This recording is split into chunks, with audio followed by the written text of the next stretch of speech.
Bom, boa tarde, pessoal, mais uma vez aí. Quem estiver entrando também, já deixa um boa tarde, né? Estamos aqui no segundo dia, né, do nosso curso sobre o Goya, né, o Francisco de Goya, esse artista espanhol maluco que a gente adora, né? E a gente quer apresentar para vocês ele da melhor forma possível, né?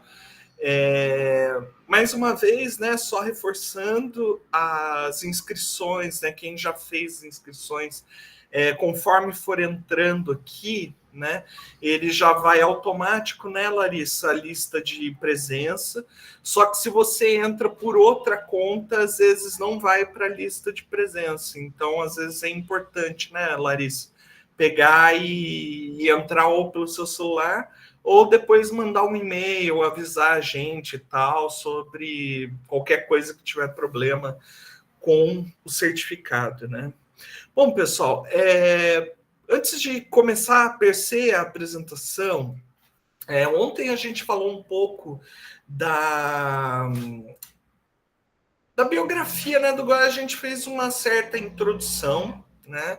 E hoje a gente vai um pouco mais a fundo mesmo. Fica tranquilo, Carlos, está tudo certo, vamos embora hoje. E perfeito, Benhur, perfeito. E aí, o que acontece, né? Uma das coisas que eu acho que seria bacana, né, da pesquisa, da gente tentar aprofundar hoje, para a gente entender algumas coisas e as escolhas que o Goya faz como artista na sua obra, na sua pintura, nas suas gravuras, mas aqui nesse nosso caso, especialmente nas pinturas, os gêneros da pintura que ele usa, né? É importante não só olhar para a Espanha do seu período, mas também para as referências que ele tinha e para a Espanha anterior dele, né? E eu acho que nada mais interessante do que a gente explorar a figura do Velázquez, né, do Diego Velázquez, esse artista que também, eu acho que junto com o Goya e o El Greco fazem parte de uma quintessência da pintura espanhola, da arte espanhola, né? Assim, se a gente for pensar hoje como qualquer pessoa que virar e falar arte espanhola vai virar e falar El Greco, Velázquez e Goya, né? São esses três artistas. E, claro, junto Picasso, né? Não tem jeito de escapar desses quatro. Então, eu virei e falei, poxa, eu acho que isso daqui vai valer a pena para o pessoal poder se aprofundar um pouco mais nessa parte da pintura dele, né? E falar um pouco mais tanto da biografia do Velázquez quanto da biografia do Goya, e falar dessas duas Espanhas, né? O que é a Espanha do século XVII e o que é a Espanha do século XVIII. Né? E hoje eu queria aproveitar, antes de começar mesmo a apresentação, né, contar um pouquinho para vocês de como foi a minha jornada com Goya, né? Porque foi assim, ontem eu estava falando para vocês, né, que eu me formei em História na Unesp de Assis, e foi engraçado, porque até 2018 eu não imaginava que eu ia estudar Goya, sabe? Porque no final da minha graduação, na verdade, eu estava encaminhado para história antiga, para vocês terem uma ideia, né? Eu estava fazendo um projeto e tal para história antiga. Entretanto, eu já tive um contato com uma coisa que foi interessante da parte do Goya. Em 2014, finalzinho de 2014, um professor meu de História Moderna e Contemporânea, o Paulo Gonçalves, ele conseguiu o livro do Tsevetan Todorov sobre o Goya, A Sombra das Luzes. E ele apresentou para a gente, né, fazendo uma aula específica e tal, e ele mesmo estava encantado, porque ele não tinha tido uma conexão, né, e para a gente que é historiador, o Tsevetan Todorov é um dos mais reconhecidos, né, e desde então aquilo ficou na minha cabeça, mas nunca tinha desenvolvido, né? Virei e falei. E aí as coisas não deram muito certo, fui mudando, né, e tal. E aí eu fui para Campinas trabalhar, né? E eu fiquei com muita vontade de fazer, né, de entrar na carreira acadêmica e tal, né? Mas eu falei, qual que é a minha área, né? E aí eu fui sabendo, pouco a pouco, como é que era a história da arte, né? E comecei entendendo um pouco de história da arte no evento que tem lá na Unicamp, que é o ERRA, né? O Encontro de História da Arte. E aí vi uns professores da Unifesp lá e comecei a entender e tal, e foi muito legal. E aí eu virei e falei, putz, será que tem alguma coisa do Goya, né? E aí fui procurando, foi aí que eu achei a minha orientadora, né, a professora Elaine Dias, e desde então a gente, graças aos deuses, eu consegui passar, né, no processo seletivo do mestrado, e desde então tem sido muito legal, né, essa jornada que já vai fazer, ano que vem, fazer 7 anos, né, de estudos de Goya, contando o mestrado e agora o final, o doutorado, né. E eu acho que isso é interessante, porque a gente. Ah! A Yasmin conhece a Elaine, é isso? Ela é ótima, a Elaine é maravilhosa, né? Minha parceira e tal, não tem jeito, né? Ela me ajudou com tudo, assim, né? Se eu consegui fazer toda essa pesquisa foi por causa dela, né? E assim, então foi mais ou menos essa trajetória, né? E como vocês vão ver, uma das coisas que eu mais gosto em Goya são retratos, né? Mas eu vou deixar para falar mais para o final da apresentação sobre os retratos, né? E aqui eu quero ir pegando pouco a pouco, né? A gente ir fazendo a apresentação.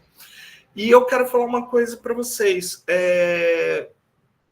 Podem me interromper, fiquem à vontade para falar comigo a hora que quiser. Se tiver uma pergunta na hora, se quiser falar, não tem problema nenhum, a gente vai seguindo a aula. Eu não tenho problema, a gente vai apresentando e vai falando. E às vezes é até legal a dinâmica, né? Eu vou tentar terminar um pouco mais cedo para a gente ter mais tempo para perguntas também, para continuar conversando. Então, Lari, se você perceber que eu estou passando demais do ponto, você me fala, tá bom? Você quer que eu Mas, termine umas 7 e pouco, então? eu acho que Né? sim, né? Umas 7 horas você já começa a me avisar, já, olha, você está Então, passando demais já, dá um tempo. eu te E aviso. aí, vocês podem me interromper, tá? Pode ligar o microfone, porque eu vou estar com a apresentação aqui e eu não vou estar conseguindo ver vocês, porque eu tenho que deixar em tela cheia, tá bom? Então, vocês podem ligar o microfone, podem me interromper, não tem problema nenhum, tá bom? O mesmo vale para você, tá, Lari? Fica sossegada aí, tá? Podem ligar, né? Tá vendo, Lari? Tá tudo certinho?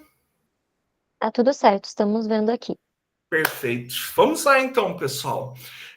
Então, o título hoje eu deixei as referências artísticas de Goya, né? A pintura de Velázquez, seu significado para o artista aragonês, né? E aqui a gente já vê, né? 2 altos retratos, né? De ambos. E esse daqui. Deixa eu ver se tem aquele esqueminha aqui. Peraí. Gente, historiador é uma luta constante com a tecnologia. Eu nunca vi, cara, é uma coisa maluca. Eu queria. Tá bom, vai, deixa assim, né? Então, esse retrato aqui tá no Met, é muito impactante ele, né? E depois vou mostrar. Existiu uma dúvida, né, se esse era mesmo um autorretrato, mas depois de algumas comparações se descobriu mesmo, hoje é praticamente certo que esse é um autorretrato do Velázquez, né?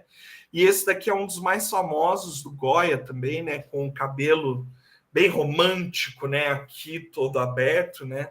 E aqui a gente já vê 2 diferenças, né? De 2 artistas no autorretrato deles, né? Que é o seu tempo também, né? Enquanto o Velázquez, você vê essa cara do século XVII, né, com a roupa preta, essa valona, né, branca, que é esse colar aqui, né, que é diferente do colar elisabetano, né? O próprio bigode, o cavanhaque Van Dyck, né? É muito elegante, muito sóbrio, né? Aqui a gente já vê um Goya bem diferente, né? Com o cabelo mais deschavado, né? Um experimento com as roupas, né? Bem abertas, assim, né? Ele tem uma feição diferente, né? Olhando para a gente, um pouco com a boca aberta, né? Mas vocês veem como o próprio Goya mantém essa sobriedade espanhola, né, dessa moda espanhola, que é não colocar muitos adereços no fundo do quadro, principalmente as roupas, né? Então existe uma conexão bem interessante entre ele e o Velázquez que eu espero mostrar aqui, né? Então, o que eu decidi fazer? Primeiro, a gente falar brevemente um pouco da biografia do Velázquez, né? Como é que foi essa trajetória dele. Eu acho que a primeira coisa que é importante de falar do Velázquez é que ele nasce numa cidade muito específica, que é Sevilha, né? O que é a Sevilha do século XVII, do Velázquez, né? Do século XVI para o século XVII, né? É uma cidade importante dentro da Espanha, uma cidade extremamente religiosa, que está na rota comercial, né? E que tem muitos e muitos estúdios, ateliês que estão preocupados em fazer muita arte, especialmente arte religiosa, né? Não podemos esquecer que essa é a Espanha do século XVII, que também é a Espanha dos reis católicos e da Inquisição, né? Então, uma das coisas que a gente vê aqui em Sevilha, né? Essas procissões religiosas, né? Que tomam a cidade, né? Tomam toda a Espanha, né? Mas em Sevilha a gente sempre tem essa parte especial. Então aqui a gente tem uma gravura de 1801, né? Em que mostra toda essa procissão da Confraria de Montserrat, né, da Constituição de São Francisco. A gente vê aquelas típicas coisas da Igreja Católica desse período, que são os homens usando capirotes, né, muito provavelmente alguns deles flagelantes, né, levando as imagens de Cristo, né, sobre tudo isso. E, é claro, as principais autoridades da cidade aqui vendo, né, essa procissão passar, né? Então, é uma cidade extremamente religiosa e que tem muitos ateliês funcionando e que faz parte de uma economia, ela é importante no sistema econômico espanhol, né? E um desses ateliês é de nada mais, ninguém menos que Francisco Pacheco, né? O que é Francisco Pacheco, né? Ele é um dos caras mais bem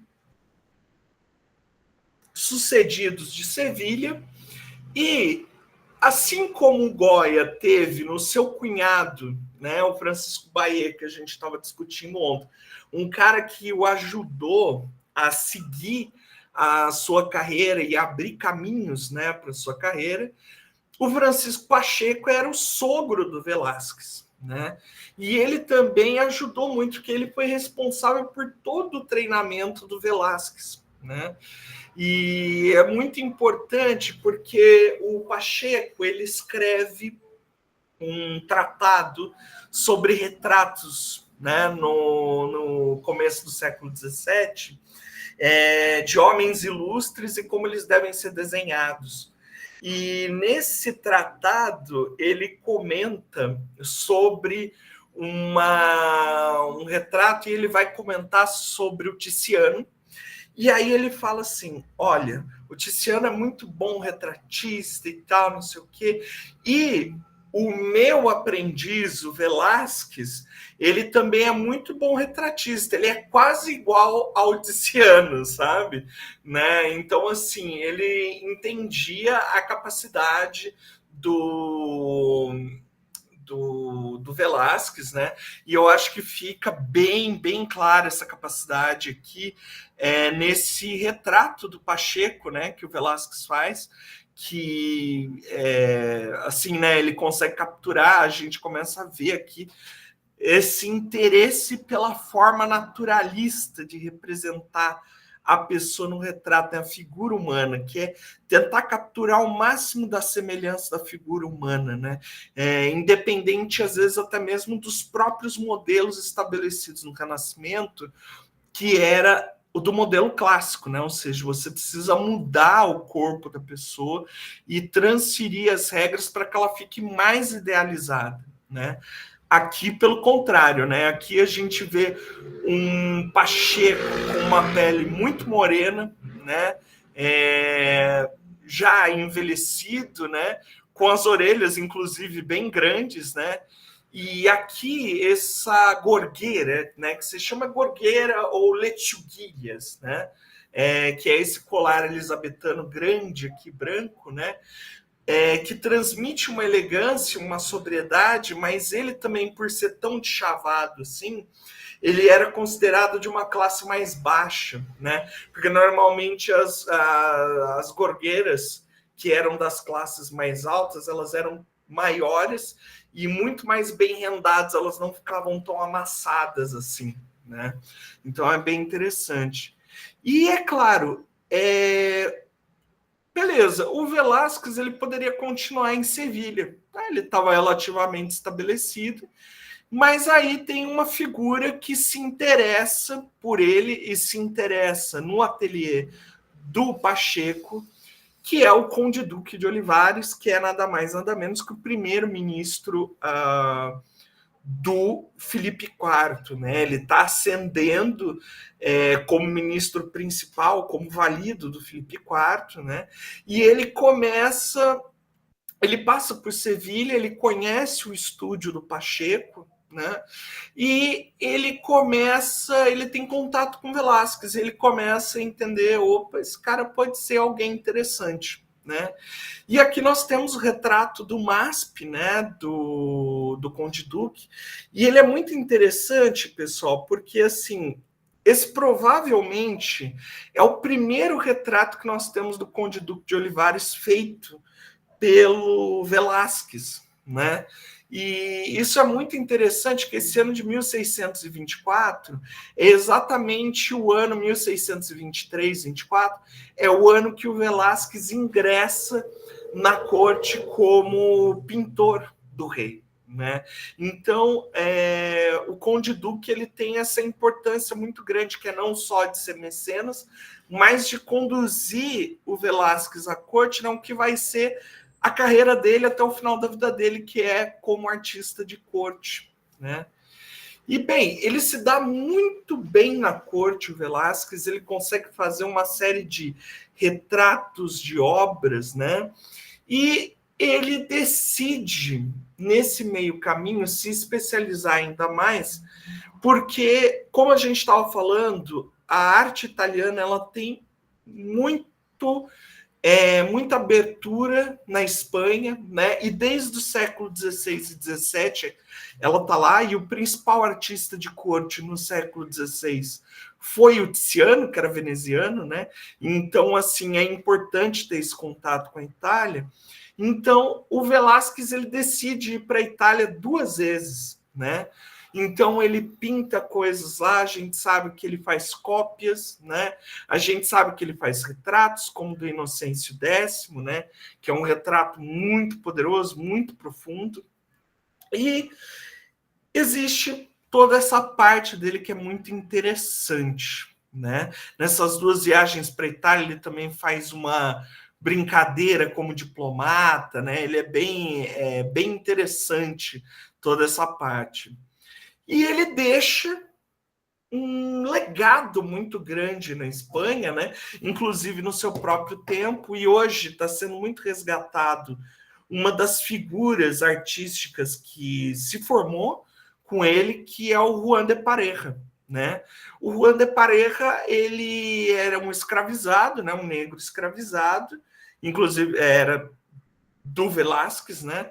E o Velázquez começou a ver nele um talento, e ele acabou libertando, né? Ele garantiu a ele a liberdade, e o Juan de Pareja começou a virar essa figura muito importante dentro também da corte espanhola e de pintura religiosa, né? E ser um pintor por si só, né, dentro da escola espanhola, sem precisar necessariamente do Velázquez, né? Aqui nós temos esse retrato que o Velázquez faz dele, né, assim como fez do seu sogro, né, faz do seu aprendiz, e é um retrato que eleva a figura do Juan de Pareja a quase um príncipe, né? É muito diferente, né? E aqui nós temos uma pintura do Juan de Pareja, né, para a gente ver a qualidade dele e o que ele aprendeu com o Velázquez, né, especialmente aqui, né, este aqui é um autorretrato dele, como o Velázquez também gostava de colocar, né, nessas pinturas de história dele, ele gostava de colocar também os autorretratos, né. E é muito interessante, porque o Velázquez, como a gente vai ver, ele vai ser um cara também que vai fazer uma série de gêneros, né? Ele vai se focar muito na figura humana, muito nos retratos, né? Mas ele também vai ter um interesse muito grande em vários gêneros artísticos, né? Em vários gêneros de pintura. E eu vou tentar passar um pouquinho para vocês de cada e para a gente tentar comparando um pouco com o Goya, né? Antes da gente continuar, pessoal, eu só queria mostrar uma coisa aqui para vocês. Para fazer essa apresentação, eu usei, oh meu Deus, esse catálogo Raisonné aqui do Velázquez. Ai, deixa eu ver aqui, ele é muito grande. Que é escrito pelo José López Rey, né? Ele foi hoje ele ele é editado pela Taschen, pelo Wildenstein Institute, né, que é uma galeria de arte, e ele é muito importante porque ele consegue reunir o Lopes, né? Ele foi uma figura muito importante da história da arte espanhola, e especialmente com o Velázquez, né? Então ele é bem interessante, assim. É um catálogo pesado, tá? Então já vou falando, se alguém quiser comprar, se prepare, né? E também eu usei esse aqui que é mais razoável e é mais fácil de achar porque ele está em português também, que é a pintura espanhola, né? A pintura na Espanha no século XVII, né? Basicamente 16 e 17, do Jonathan Brown, que é muito importante. Ele é uma das figuras assim que mais são relevantes nos estudos de arte espanhola, né? Principalmente voltados para o século XVII, o Velázquez e o El Greco, né? Então ele é bem essencial. E o último aqui que eu usei é uma outra figura muito importante, que é o Karl Just, né? O Karl Just, ele é um historiador alemão. Os alemães no século XIX, eles vão gostar muito, eles vão se interessar muito por arte espanhola, junto com os franceses, né? E o Karl Just, ele foi o primeiro historiador da arte alemão, vamos dizer assim, que se preocupou em tentar fazer uma história da arte espanhola, e ele escreve um tomo gigante sobre o Velázquez, né? Então ele é importante. Infelizmente ele não está traduzido para o português, né? Mas quem sabe um dia desse uma boa alma não consegue fazer essa bem-aventurança para nós, né?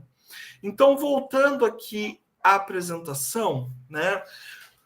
Uma das primeiras coisas que a gente tem que pensar é o seguinte: Velázquez morre em 1660, 60 anos. Ele morre celebrado, ele morre dentro da corte espanhola, com todas as glórias possíveis, no gosto espanhol, e ele é lembrado por muito tempo, né? Entretanto, pessoal, o que acontece? No século XVIII, nós vamos ter uma mudança de dinastia na Espanha, né? A Espanha vai deixar de ser dos Habsburgo e vai se tornar... ela vai virar para a mão dos Bourbons franceses, né? E o que acontece? Nesse período em que o Velázquez morre, até o século XVIII, um outro país se destaca e começa a ditar a moda no período de arte, de pintura, que é a França de Luís XIV, né? Então, enquanto aqui a gente vai ver uma sobriedade, o que a gente chama principalmente de sossego espanhol, né? O sossego é um termo que se usa para definir esse uso do preto, do marrom, né? Dessa sobriedade muito grande, né? Dentro da pintura. No século XVIII, a gente já vai ter toda a pintura francesa muito colorida, muito neoclássica, muito voltada para os elementos, de novo, né, clássicos, e muito perto do rococó, né, em voga novamente, e isso vai invadir a Espanha. E o Velázquez ele vai voltar junto com os seus contemporâneos, como o Murillo, outras figuras, né? Ele vai voltar a ficar esquecido, até mesmo porque muitas de suas obras estavam dentro dos palácios reais espanhóis, então elas não eram conhecidas, né? Entretanto, quando chega em 1778, existe na Espanha um grande interesse, está começando a existir de novo, um grande interesse por essa arte espanhola do século XVII, né, por essa herança artística do siglo de ouro. E o Goya é chamado para fazer algumas gravuras nesse período. O primeiro set de gravuras dele. E ele escolhe ninguém mais, ninguém menos que o próprio Velázquez para fazer essas gravuras, né?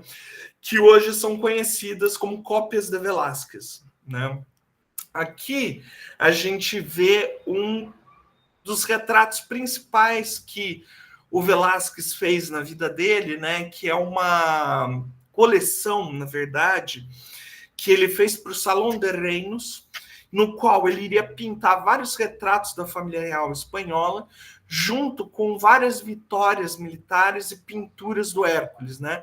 O Velázquez ia ficar com as encomendas principais e figuras como Zurbarán e o Maíno iam ficar com essas outras pinturas de história de guerra, mitológicas e tal, né? E o Goya, ele decide fazer essas gravuras, né? E é muito interessante pensar isso, porque esse é o período que o Goya ele está tendo contato, é o primeiro contato dele com as coleções reais e com o Velázquez. E a gente vê que ele está muito interessado, né, nessas gravuras, porque vejam, né, os elementos que ele faz aqui, né, ele tenta reproduzir, mas ao mesmo tempo também é como se fala, ele tenta fazer uma tradução dessas pinturas para as gravuras, né? Porque é isso, né? São dois meios muito diferentes e que dão resultados artísticos muito diferentes. Então ele está pensando nisso, né? Como é que eu vou traduzir? E é muito legal porque a gente tem aqui o relato, né? De quando elas foram anunciadas na Gaceta de Madrid, e ela fala aqui, né, a Tomlinson, ela relata aqui que você podia comprar 9 gravuras do Goya, dessas cópias de Velázquez, você podia comprar os 5 retratos equestres da família real pelo preço de R$6, e dos filósofos Menipos e Aésopo, e 2 anões sentados, cada um por R$3, né? E qual que é a importância disso, pessoal? Como eu falei para vocês, muita coisa ficou dentro dos palácios reais por muito tempo. Então, maioria do público não conhecia as obras do Velázquez, sabe? As obras do Velázquez, elas estavam muito, muito presas a uma aristocracia, assim, muito alta dos grandes da Espanha, no qual só eles conseguiam ter acesso a isso, porque tinham acesso à família real e aos palácios da família real, né? E aqui, de repente, você tem o Goya como esse primeiro artista que traz pela primeira vez para um grande público essas obras, né? Então imaginem que muita gente viu essas obras pela primeira vez na Espanha e na Europa como um todo pelo Goya, né? Ou seja, a visão do Goya era a visão que o pessoal tinha do Diego Velázquez e desses quadros, né?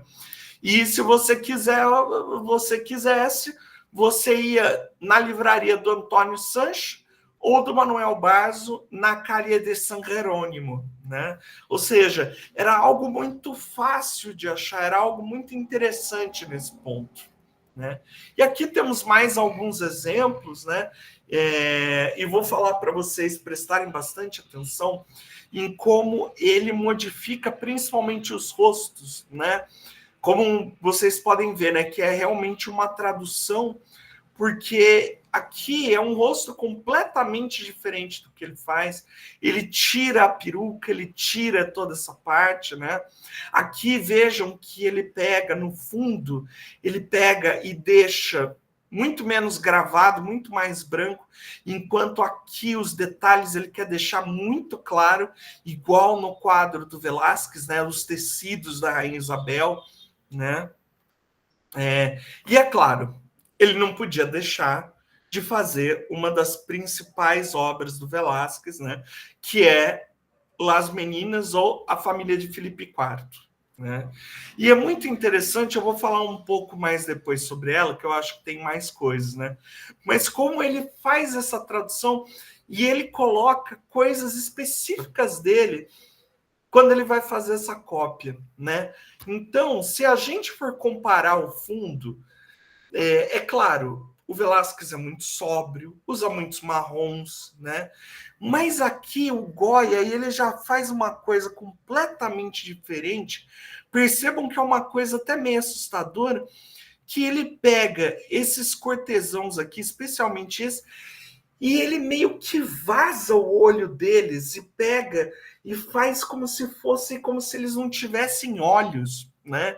É muito bizarro isso, né? E isso é uma coisa muito goiesca. Faz muito parte da pintura goiesca, que é você ter um grupo de pessoas no primeiro plano e um grupo de pessoas no fundo ou figuras meio escusas que são bizarras, que parecem monstros, pessoas muito velhas, né?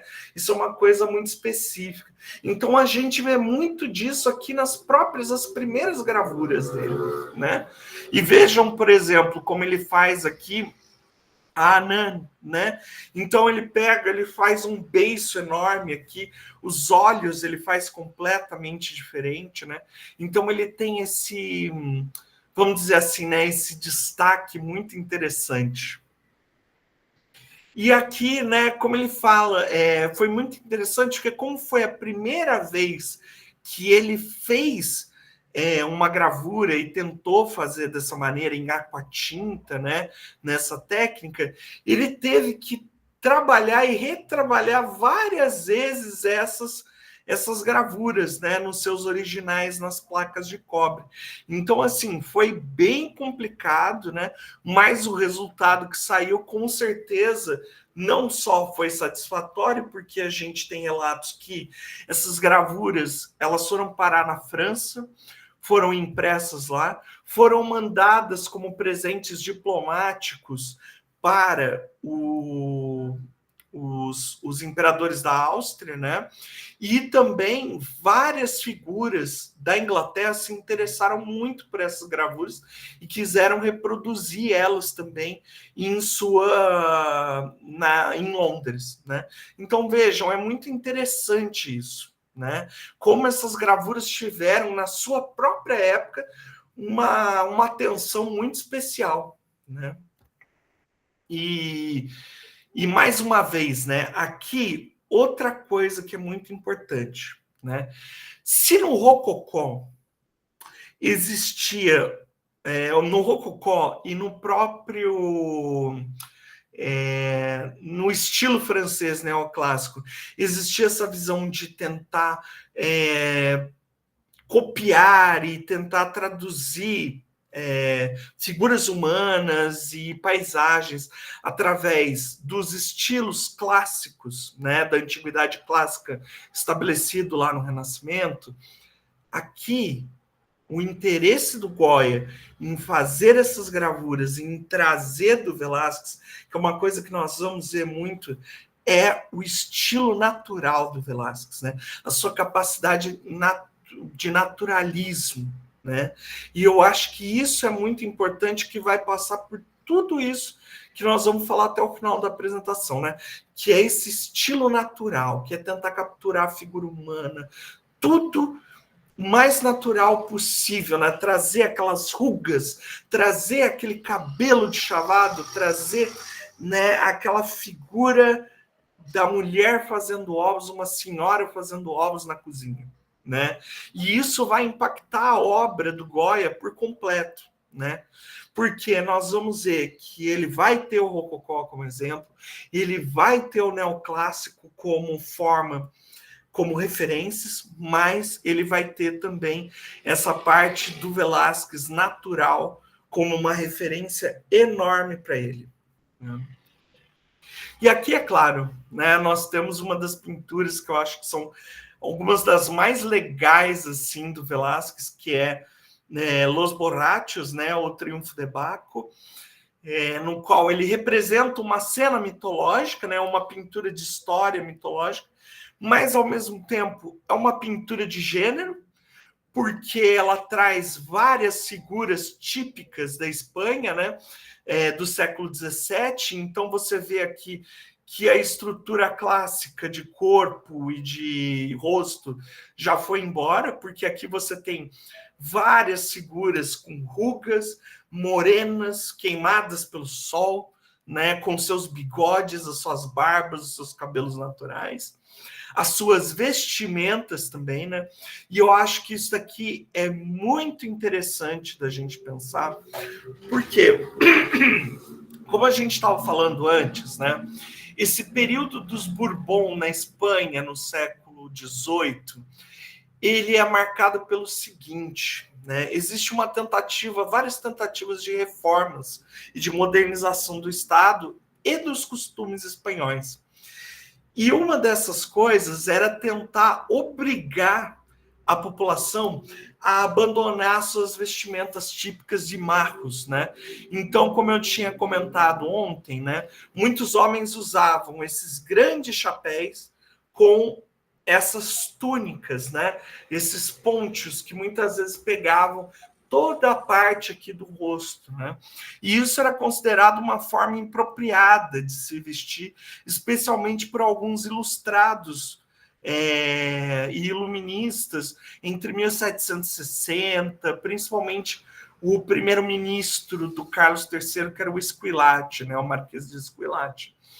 E aqui o Goya, ele ressalta muito essas figuras e a vestimenta dessas figuras, né? E isso vai ser muito importante para a obra do Goya, porque ele vai começar a pintar esses tipos de pessoas, né, essas pinturas de gênero, e ele vai tentar fazer exatamente isso, né? A gente vai ver a introdução novamente dessas vestimentas, as vestimentas de toureiro, as vestimentas de marra das mulheres, né? Então, Goya, ele está muito interessado nisso, e isso é uma coisa que está surgindo na Espanha do século XVIII, que é o quê?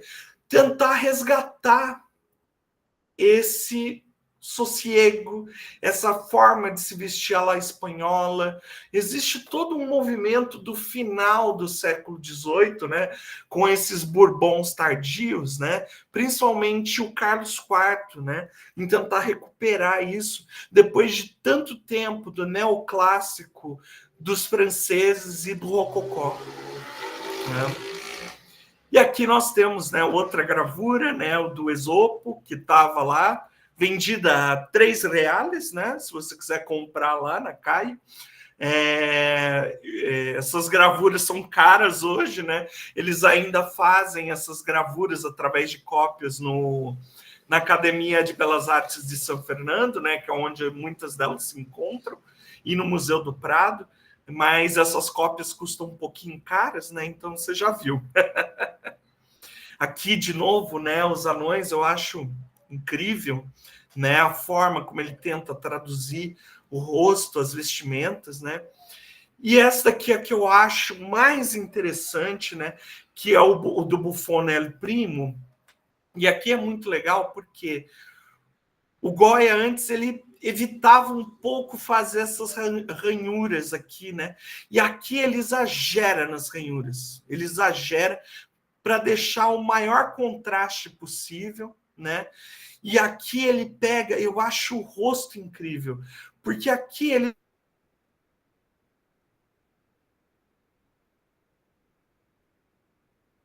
melancólico, né, Silvério? Gente, para a gente brincar com a ideia de melancolia. E aqui não. Aqui você vê que é um rosto muito vidrado, né?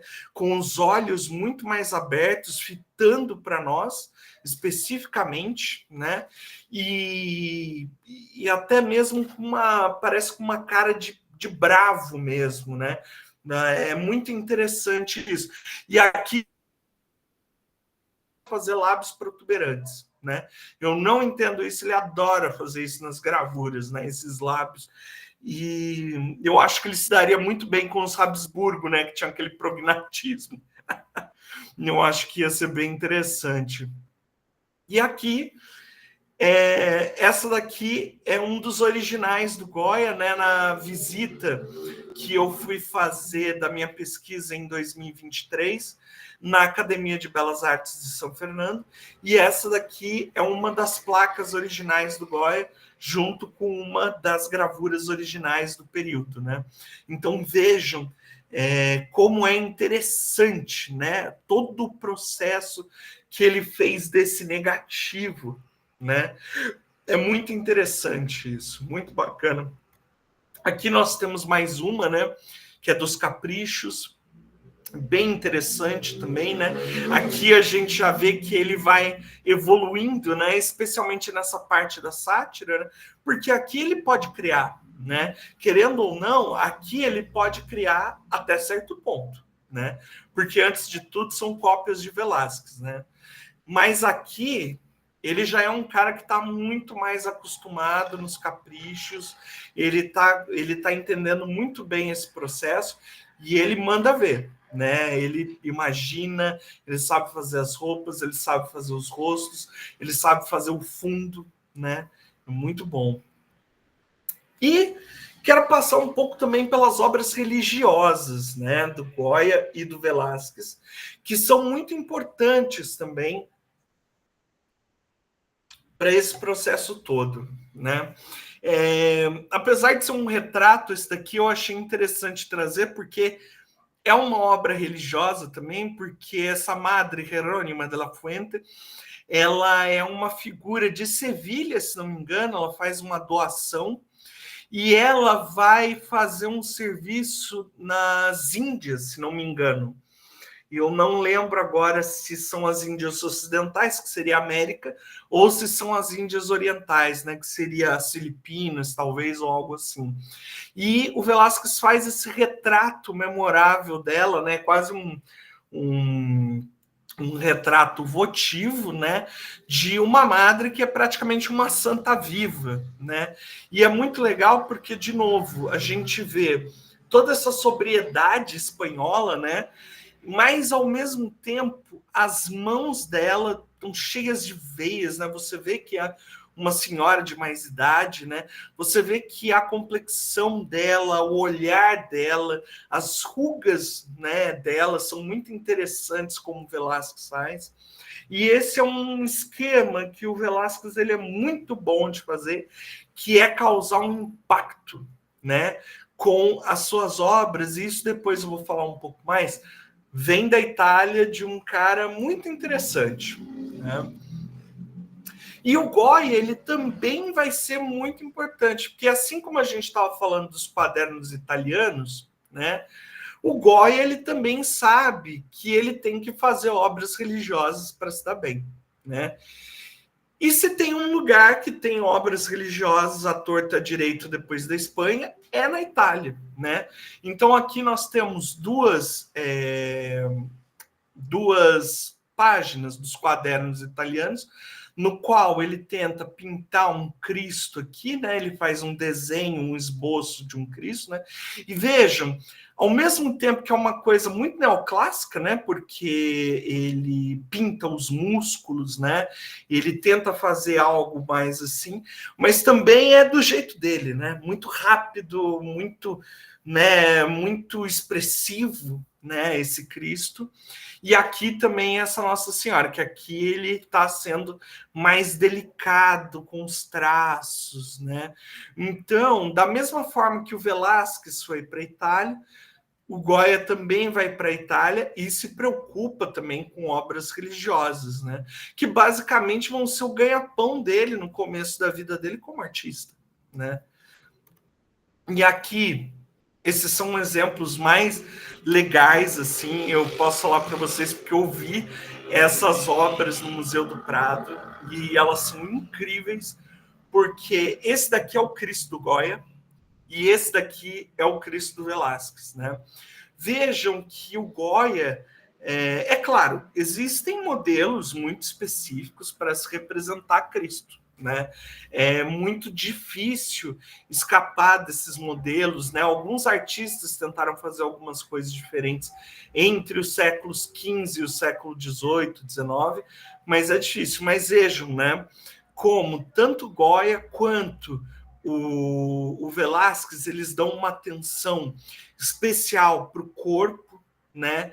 É um corpo iluminado, não interessa a parte de trás, né? A parte de trás é preta, né? Exatamente uma coisa que o Velázquez entende, que é quanto mais escuro o fundo, na figura humana consegue ficar cada vez mais, vamos dizer assim, destacada, né? Principalmente com a cor branca ou com um tom mais rosa, né?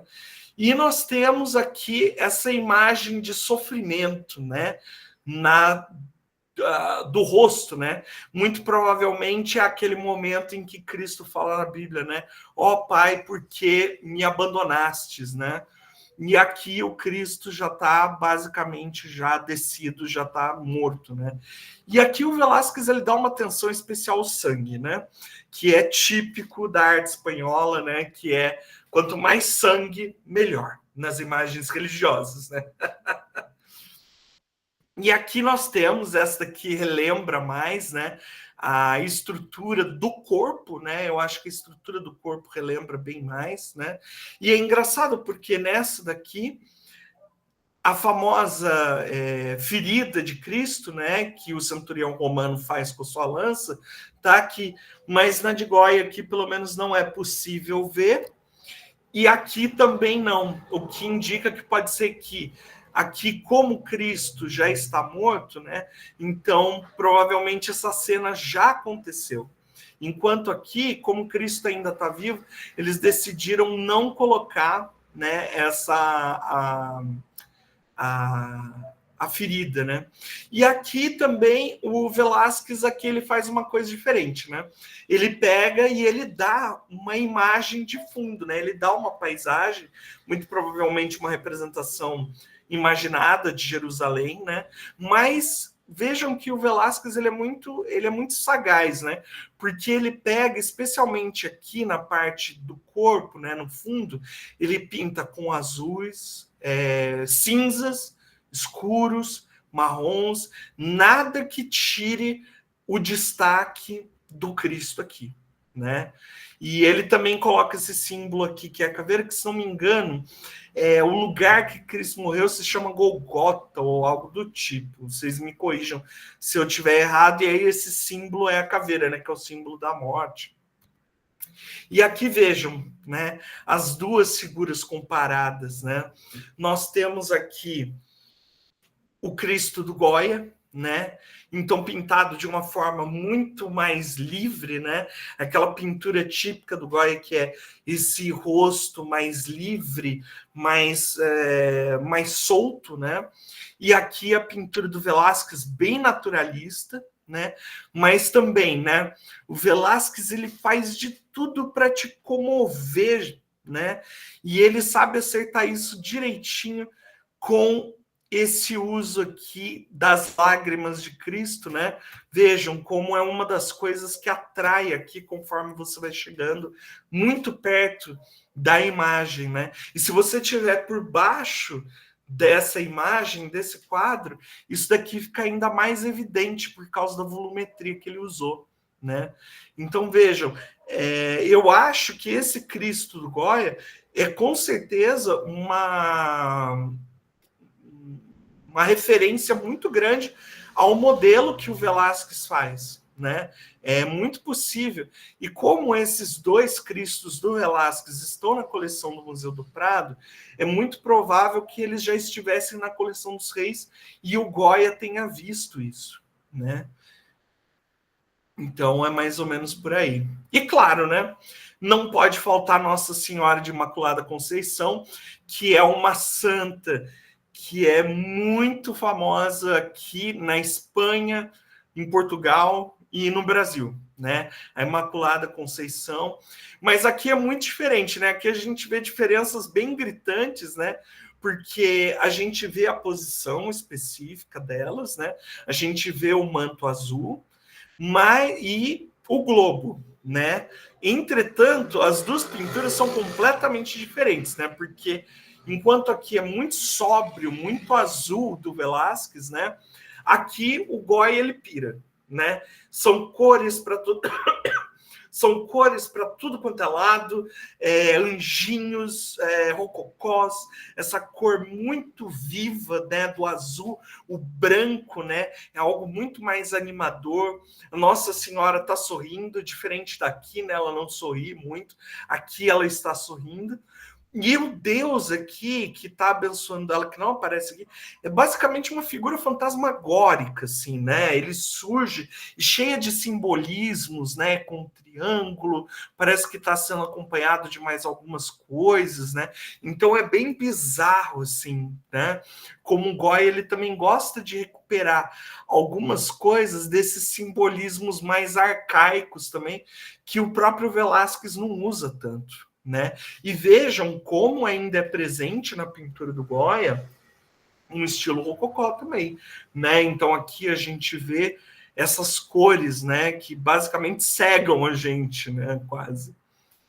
E essa daqui, que é uma obra, assim, claro, toda obra, para mim, eu acho que, assim, eu gosto tanto de obras naturalistas e obras que não são naturalistas, e para mim tá ótimo, né? Eu adoro, por exemplo, gravuras japonesas, arte africana, que não tem nada a ver necessariamente com a arte, vamos dizer assim, né? A arte europeia desse período, né? E, entretanto, eu acho que não tem ninguém que consegue fazer uma pintura tão extravagante e religiosa quanto essa, quanto o Velázquez, sabe? Porque aqui ele exagera mesmo, ele quer transformar a Nossa Senhora e a Santíssima Trindade em reis, em imperadores, né? Então, a quantidade que ele usa de tinta púrpura e carmesim aqui é incrível, né? É muito impactante, porque quando você chega nessa obra no Museu do Prado, ela é muito impactante, porque ela é grande, e ela é muito colorida, e ela tem muitos detalhes, então você fica realmente... O Velázquez, ele consegue fazer um impacto, assim, sabe? E aqui é legal porque ele tem coisas ao seu favor, que é, por exemplo, esse tom de vermelho e púrpura aqui é de um pigmento chamado cotinilha, né? Eles tiravam uma descoberta do Novo Mundo, né, que os espanhóis fizeram de insetos de cacto, né? E esses insetos, quando, né, usados, eles podiam ser transformados em pigmentos vermelhos, né? Então é mais ou menos isso daqui que ele está usando para fazer esse impacto aqui. Muito provavelmente esse azul é um azul ou anis ou azul lápis lazuli, né? Que é outro também super complicado, super rico, né? E difícil de achar, né? Então é muito impactante. E eu acho que assim, algumas obras do Goya, elas têm muito impacto religioso, mas nos afrescos. Eu acho que ali ele é muito mais bem sucedido do que na pintura religiosa do que o Velázquez, sabe? E aqui, como ele fala, né, as cores, o Gudiol é um historiador muito importante também, e ele fala uma coisa muito interessante, né? Los pardos hay ocres dorados, los negros rosas hay rojos de los atuendos. Destacan sobre fondos plateados, hay azul plomizo en las obras de esta época. Pinta también cuadros de asunto religioso, que los citaremos la magnífica coronação da Virgem. E eu acho isso muito interessante, porque o Gudiol ele percebeu uma coisa, que é o seguinte: quando o Velázquez ele quer usar cor, ele sabe combinar muito bem, e é uma coisa que ele vai passar para o Goya, que é combinar cores claras, fortes, com cores muitas vezes escuras, né? Então, ao mesmo tempo que ele usa esses ocres dourados que ele fala e esses pardos, né? Esses marrons, ele consegue usar rosas e vermelhos, né? Ao mesmo tempo são escuros, né? Ao mesmo tempo são cores que ele consegue transformar em escuros, prateados em cinzas, azuis, né, em plomo, em chumbo. Então ele tem muito dessa capacidade, assim, né? E eu acho que ele passa isso para o Goya, porque como a gente vai ver, pessoal, o Goya, ele tem muito disso. Ele também consegue combinar cores vivas com cores escuras, sombrias. Né? Aqui, mais uma obra, né? Mas vejam aqui, né? Como o Goya ele faz uma diferença, né? Disso que eu estava falando exatamente. Ele basicamente faz uma cena quase assim de cinema, né? Parece uma cena de abertura de cinema, em que parece que vai clarificando, né? A imagem assim de Nossa Senhora e da família, da Sagrada Família, né? Com a luz. E vai abrindo nessa escuridão, né? É muito interessante isso, né? E também como o Velázquez usa aqui também, né? A Sagrada Família, mas, de novo, né? Completamente, muito mais sombrio, né? E o uso das cores também é bem diferente aqui. E aí nós temos as pinturas de história e de guerra, que vão ser muito importantes também para os dois, né? Aqui eu peguei por um exemplo, né? A pintura do Marte, né, do Velázquez. Então a gente já vê algumas coisas diferentes, né? Porque o Marte dele, né, o Ares, né, o deus da guerra, ele é um modelo bem diferente dos modelos clássicos e neoclássicos que estão sendo produzidos no século XVII, né? Esse bigode, por exemplo, que vem aqui, jamais seria usado, né? Eu acho que para uma pintura no Renascimento, para representar um deus grego romano. E vejam, ele é musculoso, ele tem uma força, mas esse corpo dele, né, desse modelo vivo que o Velázquez usou, é um corpo enrugado, né? É um corpo que tem já suas rugas, já tem seus, né, suas flacidezes, né? Ele não tem aquele peitoral assim, né, grande, aqueles músculos super sobressalentes, né, que a gente vê em pinturas, por exemplo, como em estátuas como da Escaladouro, né, em Veneza, né, no Palácio Ducale, né? E o Goya também vai fazer retratos de guerra, né, como por exemplo esse daqui do José de Palafox, que foi um dos generais na guerra, nas guerras contra o Napoleão, né? E ele vai saber combinar também muito bem, porque o que acontece, né? Quando a gente pensa histórias, pinturas de história de guerra, elas eram algumas das mais prestigiadas que tinham. Tipo, se o artista conseguia fazer as pinturas de guerra e de história, ele era um cara muito bem sucedido. Porque na concepção do período, se entendia que as pinturas de história, o artista precisava saber de tudo. Ele precisava entender fisionomia, ele precisava fazer retrato, ele precisava fazer paisagem, ele precisava saber ser muito letrado. Então, ele tinha que saber vários elementos, né, para conseguir realizar essas pinturas, né? E é claro, o Velázquez, ele não vai fazer enormes pinturas de história, mas uma delas já vai ser o suficiente, que é Las Lanças ou La Rendition de Breda, né? O que é a rendição de Breda, né, pessoal? Essa pintura, ela representa uma vitória da Espanha na Guerra dos 80 Anos contra a Holanda, em que a cidade de Breda ela é cercada por muito tempo pelas tropas espanholas do general Spínola, né, que está representado aqui, e eventualmente ela se rende, né, porque os espanhóis conseguem fazer um cerco lá e tal, e conseguem ser vitoriosos, né.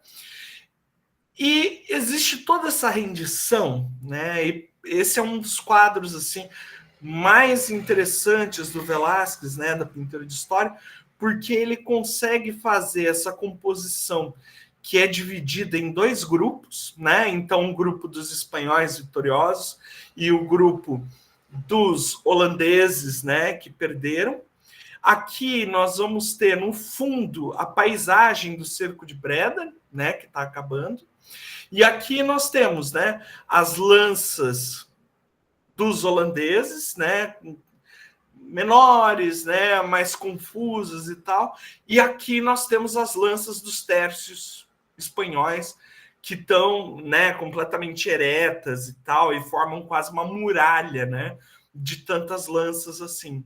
E é uma demonstração extremamente pacífica da guerra, né? Porque é aquilo, nós lutamos e agora nós vamos pegar e nós vamos ficar em paz aqui entre nós, né? Então, vejam, o comandante, que é o Maurício de Nassau, é isso? Maurício de Nassau. Justino de Nassau, ele entrega, né, a chave para o general Spínola, né, como se fosse quase uma luta de cavalheiros, né? Então, assim, existe toda uma composição aqui para celebrar a vitória da Espanha, para celebrar essas figuras, né?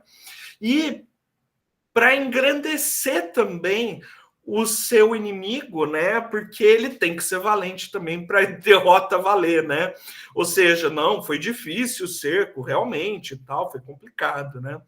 E aqui é muito interessante, né? Porque algumas figuras a gente sabe que são retratos, né? Então, o próprio Spínola aqui, o Justino de Nassau, nós temos essa figura e essa daqui que aparecem mais, né? Que muito provavelmente são capitães, né?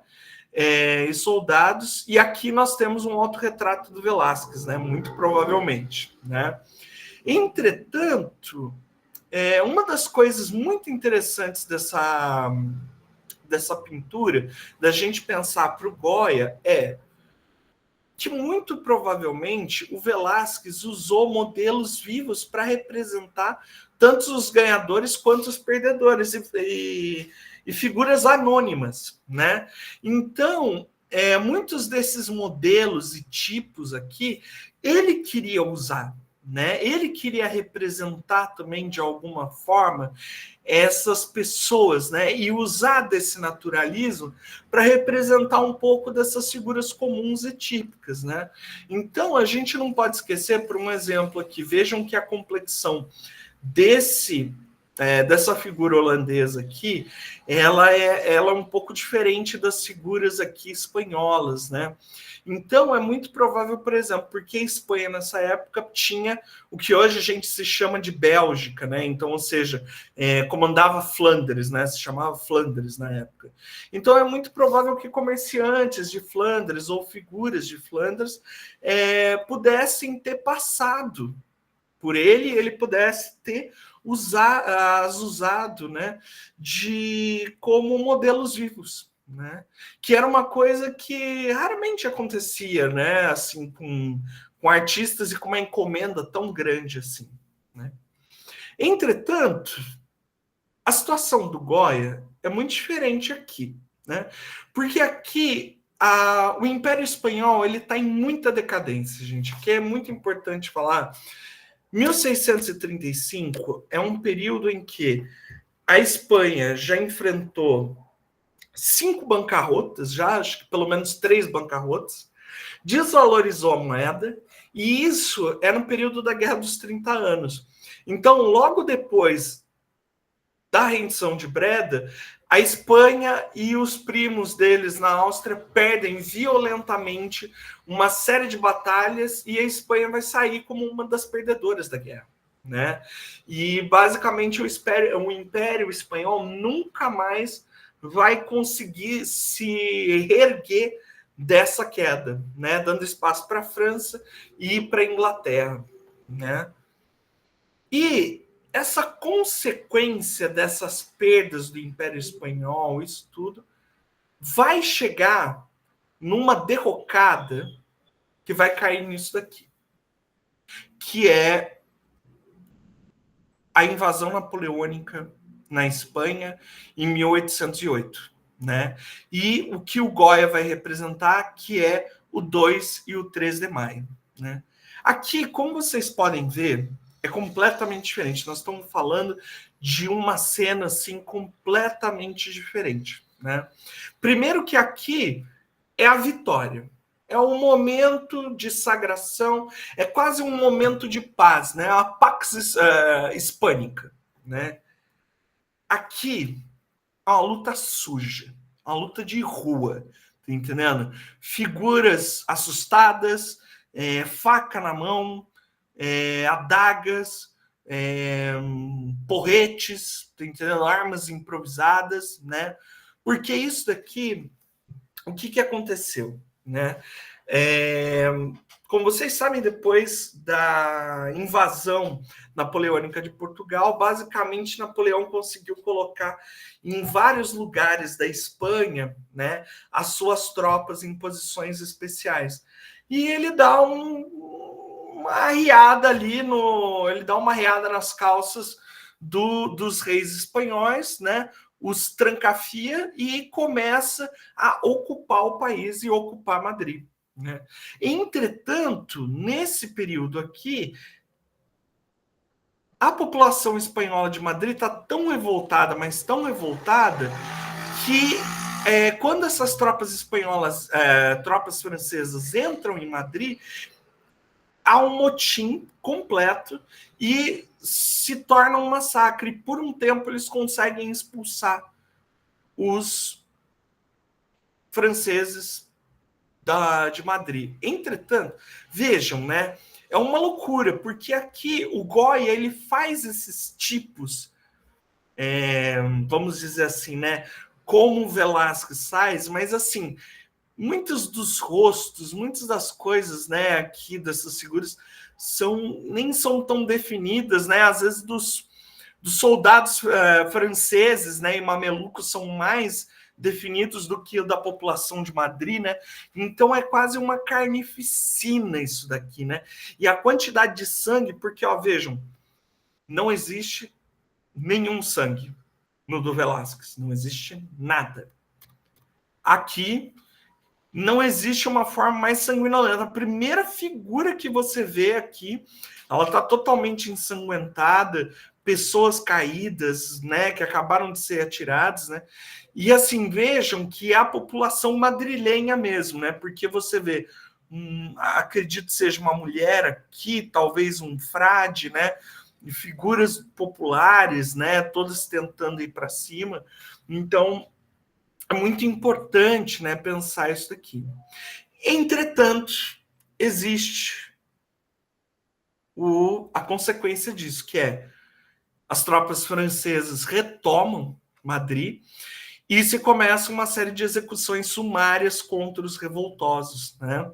E aqui nós temos o famoso 3 de maio, ou Los Fuzilamentos, né? E aqui a gente já tem uma visão assim da guerra. Se o 2 de maio, das lutas com os mamelucos, é um contraste muito forte com o do Velázquez, né? E com basicamente todas as outras pinturas de guerra e de história que a gente tem, aqui é completamente, né? Aqui o massacre é a visão essencial, né? Então a gente tem os franceses, dos quais a gente não pode ver o rosto. A gente tem a figura aqui que vai ser fuzilada, né, em desespero, com as mãos abertas e com as chagas, né, de Cristo aqui, que o Goya sabe muito bem usar essas imagens, né? A luz malvada, né, artificial que ilumina o massacre, né? E aqui a gente já vê que já tem corpos aqui ensanguentados, né? Então, é muito impactante essas figuras, e é exatamente isso, porque enquanto o Velázquez ele quer glorificar, tentar segurar essa glória da Espanha até o último momento, mesmo que já esteja em decadência, aqui o Goya ele quer deixar claro que a população madrilenha lutou e que esse massacre aconteceu contra a população. Entretanto, a gente tem que tomar cuidado também, né? Quando a gente vai fazer essas leituras, porque a gente pensa assim, nossa, Goya, esse cara é revolucionário e tal, não sei o que, tratou. Mas a gente tem que pensar também que isso daqui é uma construção dele, né? Ambos os quadros, né, assim como o do Velázquez, são uma construção e ele não fez para qualquer pessoa. Ele fez uma encomenda. Esses 2 quadros, eles são uma encomenda para o próprio Fernando VII, que é o rei absolutista que é restaurado, né, após as guerras napoleônicas. E a ideia dele, inclusive, existe uma carta, né, e nessa carta ele comenta que ele deseja que que ele quer fazer esses quadros para representar o que aconteceu no 2 e 3 de maio de Madrid, né?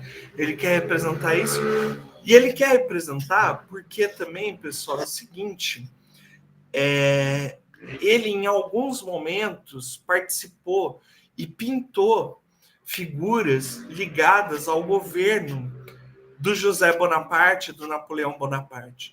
Então, essa é uma forma dele também dizer assim, olha, eu não sou culpado, jamais colaborei, que isso? Colaboracionista? Jamais, né?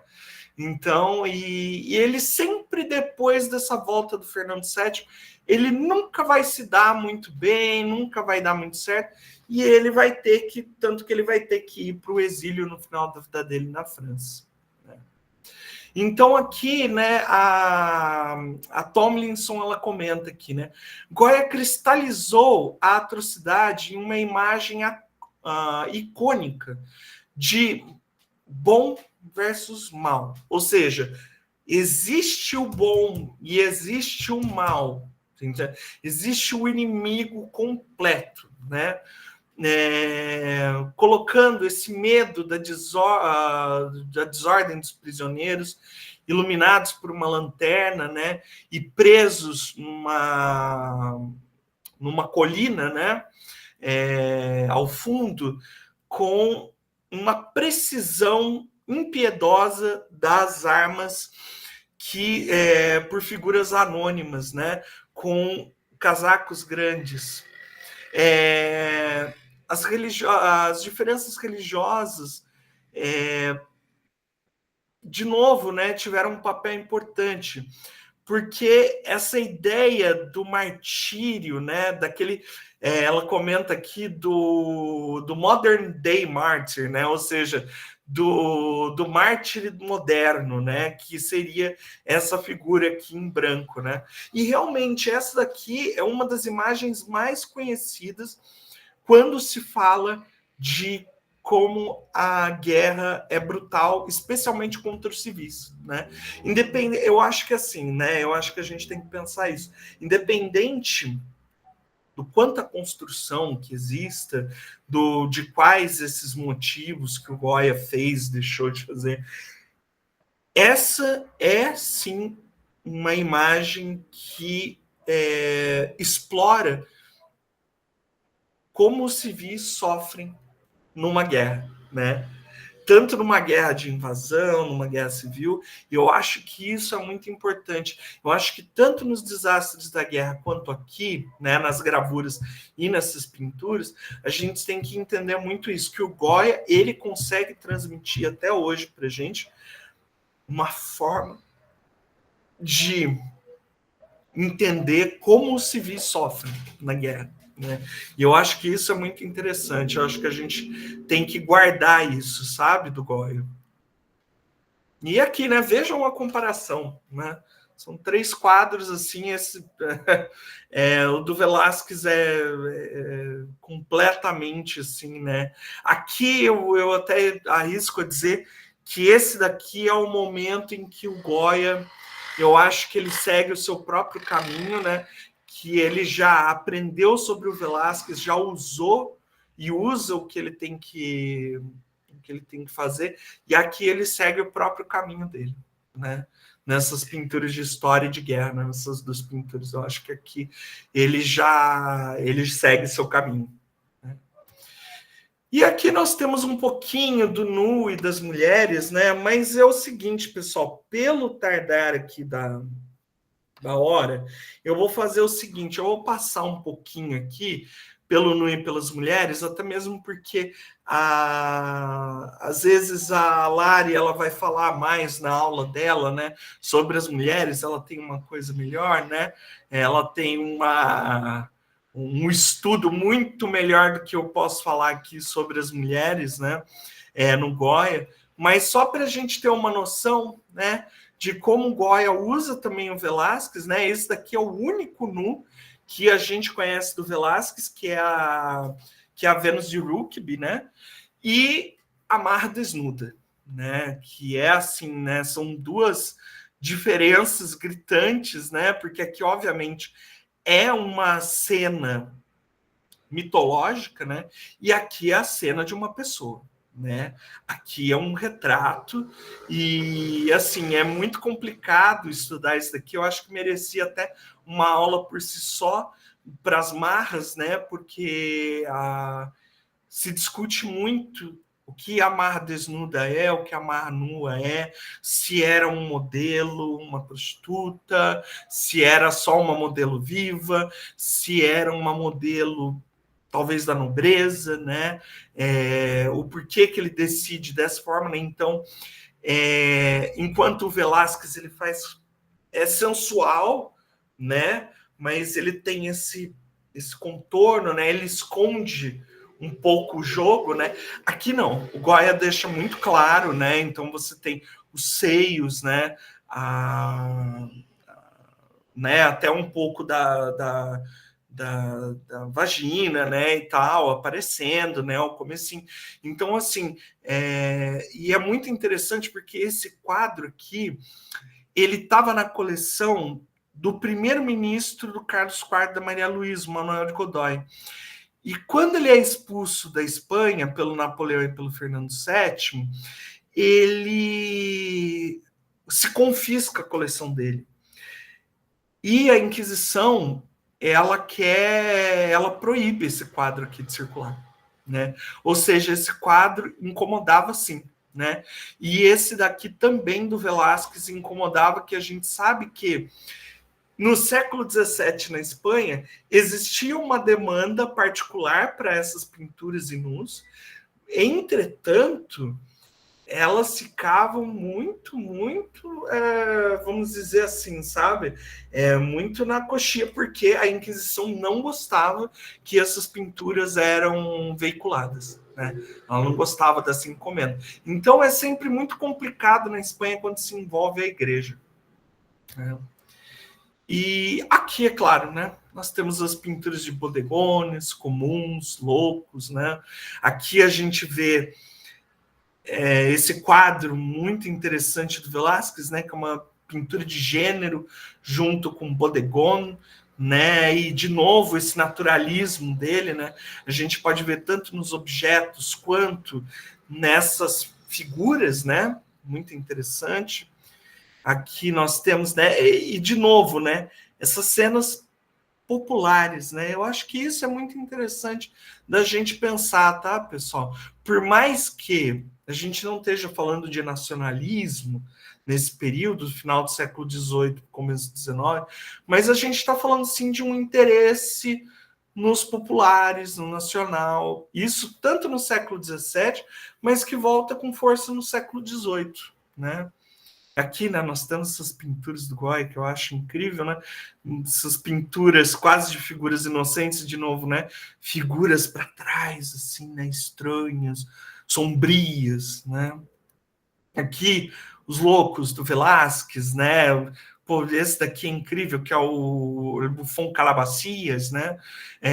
Ele é Calabacias porque as calabaças eram símbolos da loucura, né?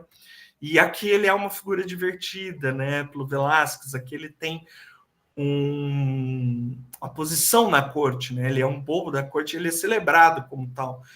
E aqui os loucos viram outra coisa, né? No Goya, o hospício é um depósito de gente, né? Começa aqui, e especialmente aqui, né? Na pintura de gênero, né? Como o Foucault fala, né? Que essas pessoas vão ser esquecidas, né? No século XVIII, século XIX, e vão ser começados, especialmente no século XVIII, né? Os hospícios vão virar depósitos de gente, né? E o Goya, ele tenta, pelo menos, né, resgatar um pouco disso, né? É uma das poucas pinturas que a gente tem, né, do período sobre. E aqui nós temos basicamente o que eu estudei no meu mestrado, que são os retratos, né? Então o Goya, ele fica muito atento com isso. Ele sabe que a família real quer esses retratos, né?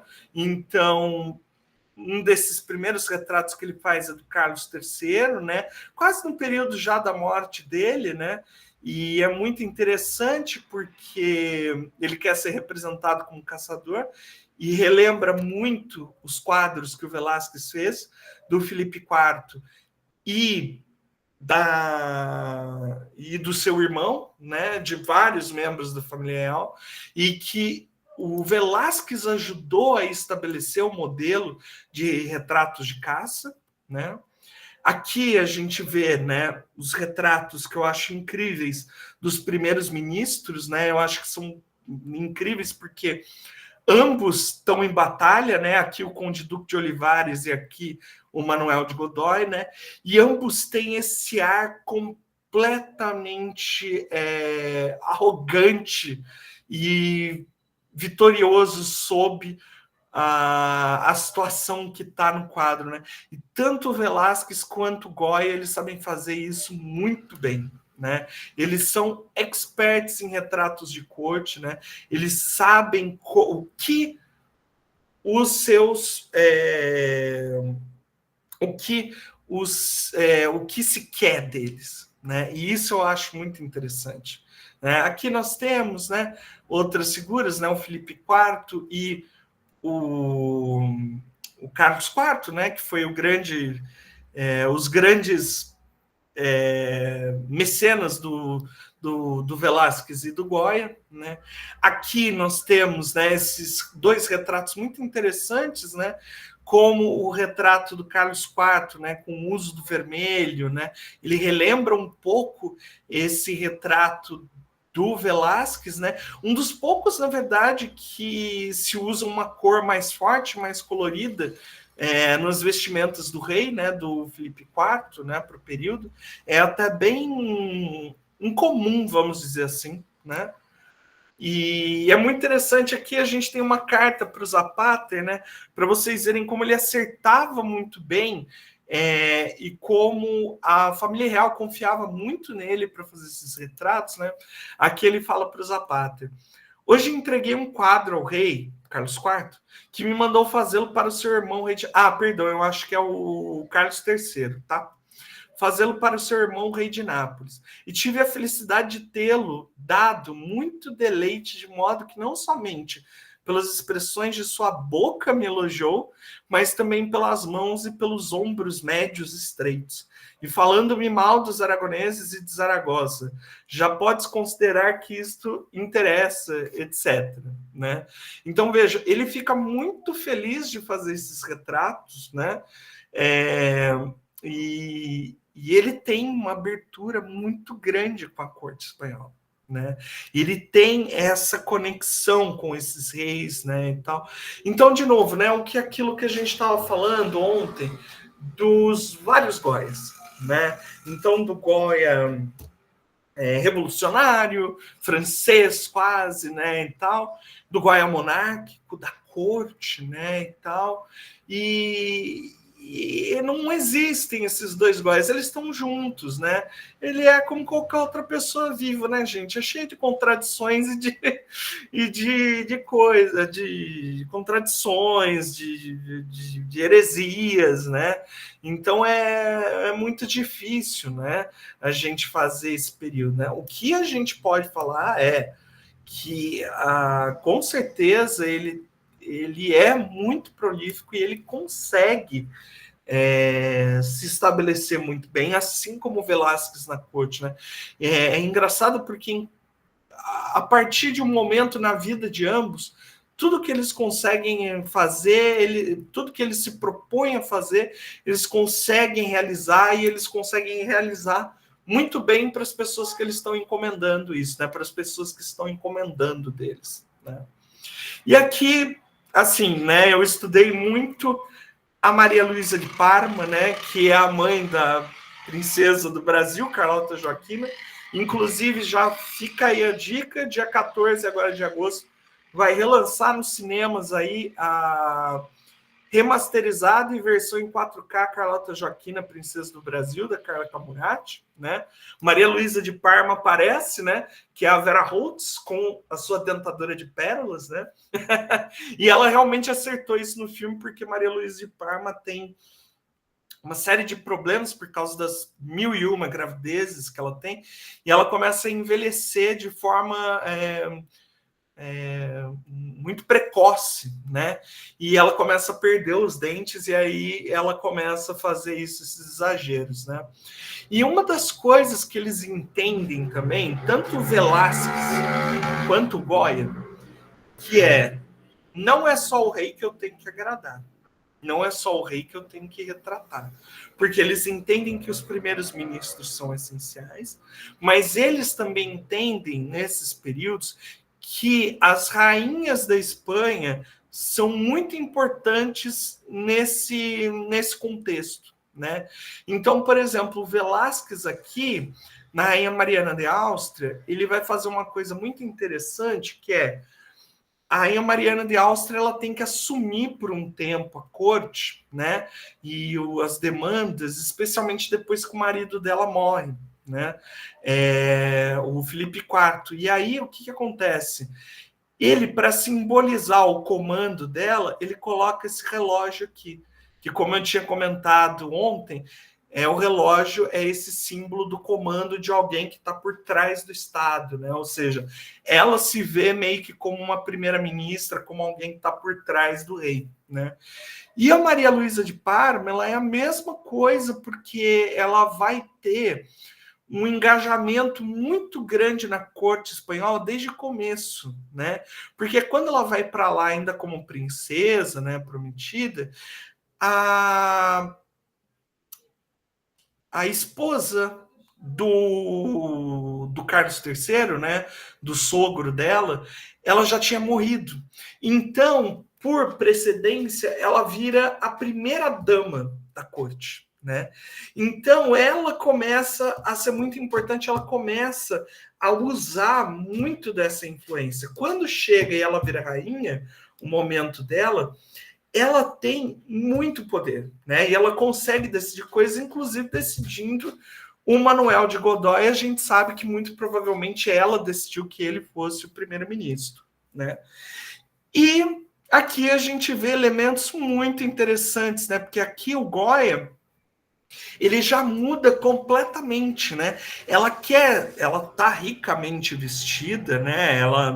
Ele tem um estilo super interessante, mas muito dessa roupa que ela tá usando, por exemplo, o leque, essa parte aqui, essa mantilha, né? Os brincos grandes, são típicas de vestimentas comuns de mulheres espanholas, né? Das marras. Então, ela quer ser vista também como essa mulher que é espanhola, sendo que ela não é espanhola. Né? Ela é uma mistura de italianos com franceses e tal, uma loucura, né?